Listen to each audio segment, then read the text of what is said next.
Traveling to Latvia, what most Americans don't hear about. When I was planning my trip to Latvia, my expectations were pretty simple. Charming streets in Riga, the Baltic Sea, a calm, old European vibe, coffee with a view of the old town. And yes, all of that is real. But there's another side to Latvia, one you don't usually see in travel guides. That's the side I want to talk about. Honestly, without postcards and without tourist filters, the climate can be a real shock. The first thing you notice is the humidity, not the mild kind, the kind that sinks in and stays there. Even when temperatures are technically above freezing, the cold feels sharper than you'd expect.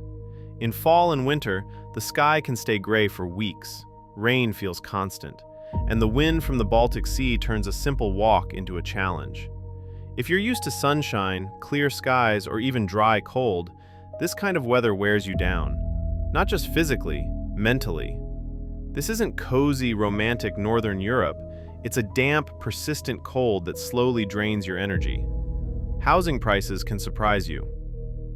Another thing that catches many Americans off guard is housing, especially on longer stays. In Riga and nearby areas, rent is high for what you get. Many apartments are older, poorly insulated, and struggle with heating in winter. The irony is simple. You pay a lot, and you're still cold.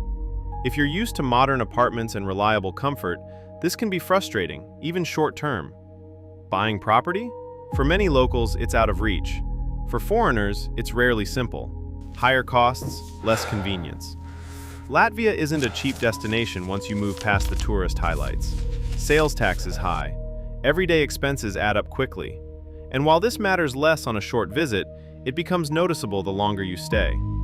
At times, it feels like Western European prices without Western European convenience. A country quietly losing people.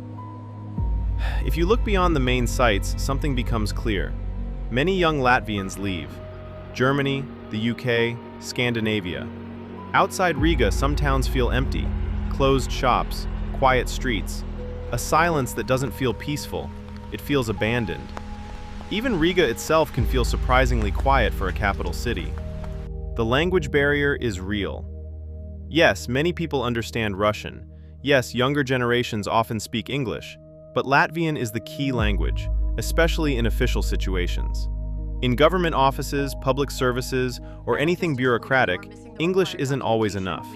People are usually polite, but distant. It's not hostility, it's emotional distance. If you're used to friendly small talk and casual conversations, this can feel unusual.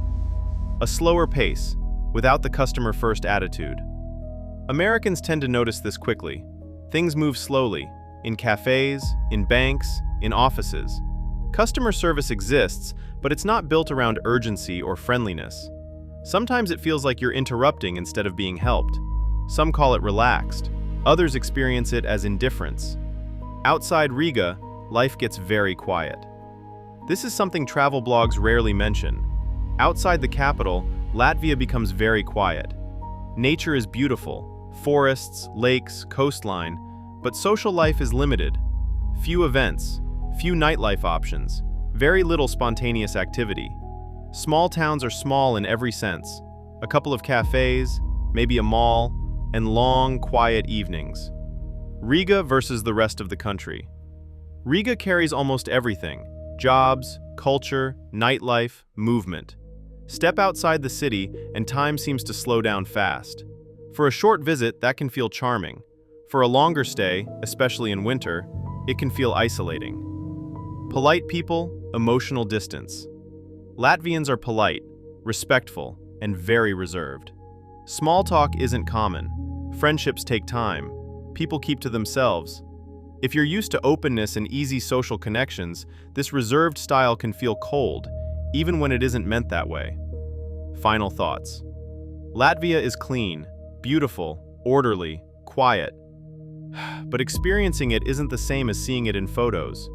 A harsh climate, higher costs than expected, a real language barrier, quiet towns, slow service, and a sense of emotional distance that takes time to understand. For some travelers, that calm is exactly the appeal. For others, especially Americans used to warmth, openness, and convenience, it helps to know the full picture before you go. Latvia isn't a postcard, it's an experience, and it's best appreciated when you know what to expect.